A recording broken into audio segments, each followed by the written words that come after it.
Romanos, capítulo de número 1, versículo de número 16, diz assim: porque não me envergonho do evangelho de Cristo, pois é o poder de Deus para a salvação de todo aquele que crê, primeiro do judeu e também do grego, porque nele se descobre a justiça de Deus, de fé em fé, como está escrito: mas o justo viverá da fé. Há um tempo atrás, até os meus 13 anos, minha mãe dizia para mim: você faz aniversário 27 de junho. E todos os dias 27 de junho cantávamos o parabéns, me alegrava ali. E até que chegou um certo dia que eu estava olhando no meu RG e estava escrito assim, 27 de julho. Eu falei, tem alguma coisa errada. Porque minha mãe fala que é 27 de junho, mas o RG está dizendo que é 27 de julho. Eu falei, quem está errado? Será que é a minha mãe ou será que é o documento? Porque como pode minha mãe esquecer confundir a data do meu aniversário? E nisso eu fui olhar a minha certidão de nascimento, estava confirmando lá 27 de julho. Mas mesmo assim eu não acreditava que eu tinha nascido em 27 de julho. Porque eu sempre ouvi que eu nasci em junho. Para mim aquilo foi uma mudança muito drástica. Eu falei, poxa, eu nasci um mês depois. E eu fiquei a vida inteira, até os meus 13 anos, dizendo que eu nasci em junho. Aquilo foi difícil para eu aceitar. Talvez você não entenda o que eu estou falando aqui. O que eu estou querendo dizer é que a palavra, quando a pessoa não sabe alguma coisa, é fácil ela aprender. Agora, aquela pessoa que aprendeu errado, é difícil ela mudar a sua forma de pensar. É difícil mudar a forma de pensamento daquele que aprendeu errado. Assim também de Martinho Lutero. Hoje eu quero falar sobre a reforma da igreja. Martinho Lutero, ele aprendeu que quando falava de justiça de Deus, se referia ao castigo, ao Deus que castiga seres humanos, pecadores. Então, quando se falava a justiça de Deus, ele vinha castigo em sua mente, e ele imaginava como Deus pode nos castigar. E eles falavam que Deus, ele é um Deus bom e que nós somos maus e que todos seremos castigados. Por isso que ele buscava a sua salvação, ele queria ser salvo, mas ele não encontrava. Toda vez que falava a respeito da justiça de Deus, ele sentia uma repulsa, porque ensinaram ele dessa forma, que Deus é um Deus que castiga as pessoas, é um Deus que faz guerra, que mata as pessoas. Ele aprendeu dessa forma, e que só poderia aplacar a ira de Deus através das indulgências, através de promessas, através de votos. Era a única forma, ou do purgatório.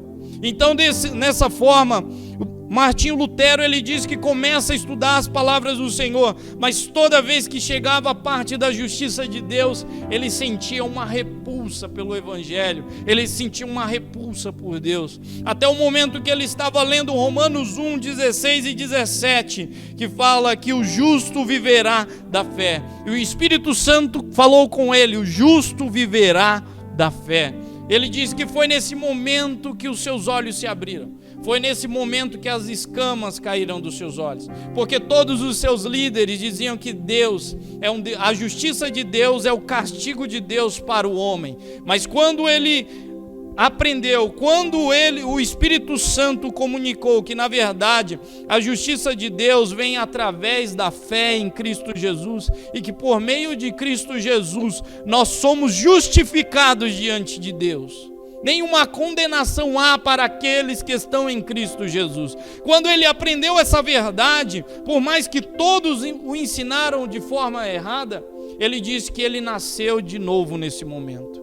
Quando ele aprendeu a verdade, que nós somos justificados não por nossas obras, não porque somos bons, mas por causa do sacrifício de Cristo Jesus na cruz do Calvário. Ele aceitou essa verdade para a sua vida, e nesse momento ele nasceu de novo. Ele diz que Eu lendo a sua biografia, ele disse que a escritura tomou uma forma diferente, ele sentia amor, ele sentia paz com Deus, coisa que ele não sentia antes. Isso que aconteceu na vida de Martinho Lutero, e ele não somente sentiu aquilo, mas ele transmitiu às outras pessoas, pendurando as suas 95 teses ali no castelo de Wittenberg, dizendo o seu ponto de vista, o ponto de vista das escrituras e o que estava errado com o sistema religioso. Ele não queria se opor aos seus líderes, mas ele estava se opondo aos erros, aos pecados. E aquele homem, um homem sozinho, ele foi contra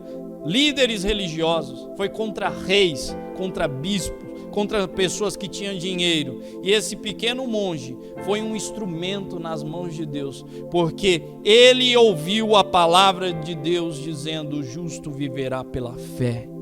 E é o que nós vemos hoje. A igreja, de tempos em tempos, ela precisa de uma reforma. Não de pessoas que estão condicionadas, acostumadas a ouvir a tradição das outras pessoas, mas pessoas que buscam na palavra de Deus a verdade de Deus, pessoas que buscam a liberdade da palavra de Deus. Quantas tradições nós temos no meio cristão, quantas coisas, tradições que contrariam as escrituras, que são contrárias ao amor de Deus. Nós precisamos, Deus ele quer usar eu e você, se nós abrirmos o nosso coração, renunciarmos às nossas tradições, renunciarmos muitas das vezes aquilo que nós aprendemos errado de nossos pais. Deus ele deseja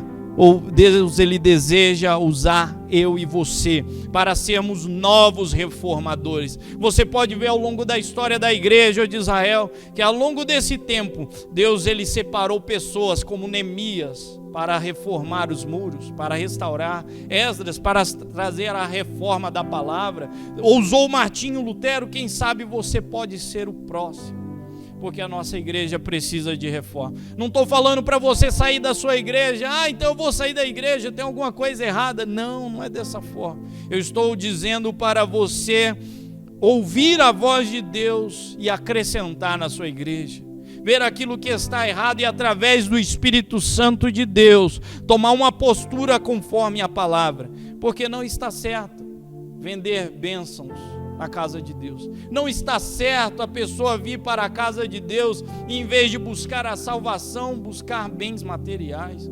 Tem alguma coisa errada quando as pessoas vendem não sei o que lá, ungido, sal, óleo ungido e tantas outras coisas para tentar comprar aquilo que Deus nos deu gratuitamente.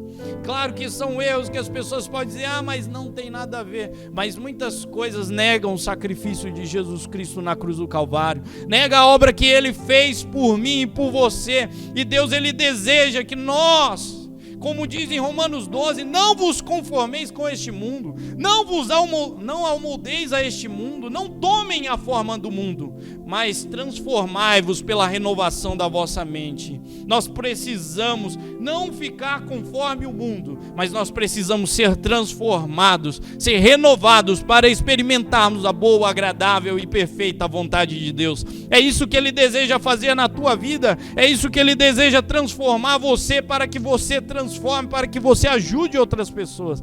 Quem sabe Deus ele quer usar você como um novo reformador na nossa presente época, da época da igreja. Creio que é a época do arrebatamento. Nós precisamos dessa reforma urgente, porque quantas pessoas estão se perecendo, quantas pessoas acham que estão indo para o céu, mas na verdade não estão, porque estão sendo enganadas por os seus líderes. Então, o que eu digo, volte para a palavra, volte para as escrituras, volte para a palavra do Senhor, porque somente ela pode nos dar vida eterna. Volte para as palavras do Senhor, porque somente ela nos trará vida, e vida com abundância. A palavra de Deus ela é poderosa. Nós não podemos remover os alicerces que foram fundados ali com os apóstolos de Cristo, a qual é nosso Senhor Jesus. Nós não podemos nos desligar de Jesus Cristo. Se for assim, como Jesus Cristo disse, sem mim vocês nada podem fazer.